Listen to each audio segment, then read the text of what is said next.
Turkey has applied the headscarf ban. Iran has applied the headscarf ban. It didn't work. It created massive problems. But yes, we all share the same aims with regards to how do we prevent extremism, how do we prevent terrorism, but let's also find more progressive ways forward than chasing women with burkinis. Douglas, first of all, sorry, Elif, but the burkini ban is a massive diversion. A massive diversion. It was a big mistake for the French state when that happened, I agree, but this is not the biggest issue. The biggest issue is that just up the road, again, a few days ago, 3 men with machetes went through a London street hacking at people saying this is for Allah. Okay? That's our problem. And this is always the way with this. We always have diversions, and some of these diversions we bring upon ourselves. But let me just get back to the main point. We have had historically massive issues in Europe. Nobody who knows anything about our history wouldn't pretend that. But this is a civil war within a religion which was not our war, and it has become our war. It has become our war, and Elif, you are right and wrong. You are totally wrong to say that there isn't some agreement on this. If you are a Muslim and you follow Islam, you believe that the Quran came from God, and you believe that what is in it is at least very hard to run against.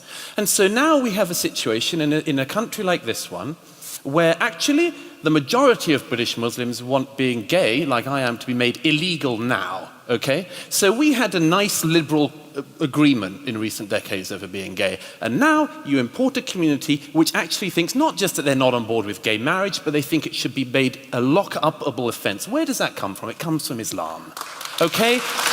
Where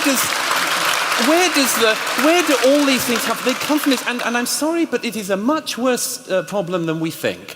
Okay, one poll last year showed that 50% of British Muslims would not go to the police if they knew somebody involved in an ISIS-like group was around them. Another poll showed 2/3 of British Muslims saying they would not go to the police if they knew somebody involved in extremist activity. What the hell are we doing? What the hell are we doing in ignoring that? Okay, Douglas, let me... Yeah, but this is so I know, Elif. unfair. I'm going to let you come back. I just want to press Douglas on a question because I want to know if we accept what you said, and so obviously a lot of people in this room do, and I think quite a lot don't. I want to know what you do with this sentiment, because you have just described an issue, a difference with not just the people who went on a murderous rampage in Borough Market, but with Britain's entire Muslim community, 2 or 3 million people. So what are you actually practically saying? You're saying that this is a faith that didn't exist here before, therefore a problem that didn't exist here before.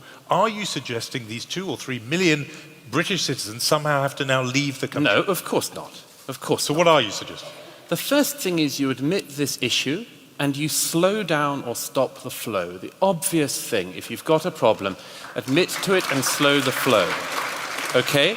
The second thing is, obviously, you try to work on the people you have here. Obviously. You can't... What does work on mean? Well, you hope that over many, many generations things will change. Of course, the problem we all have is a situation like the case of Salman Abedi. This country gave his parents asylum. They fled from Libya. We gave his parents asylum. Now we're working out what his parents actually believed. But actually, then 2 weeks ago, their son goes into a Manchester arena and blows up 22 people, one for every year of life this country gave him. So we could be in a situation where we're saying, okay, the first generation are fine, but we've no idea what their children are going to do. And I would very quickly make this point. Really quickly, if you want to see the depth of this problem and a possible solution, see who the most vilified people in the Muslim community in this country, they are the reformers. Every single case, it's the reformers. Okay, and one of the London Bridge attackers last year attacked an imam who's a friend of mine in London. Okay, everybody knows this. The reformers are on the edge of this, and this is the point. Okay. The reformers may lose, and that used to be a big tragedy for the Islamic world, and now it's a tragedy for Britain.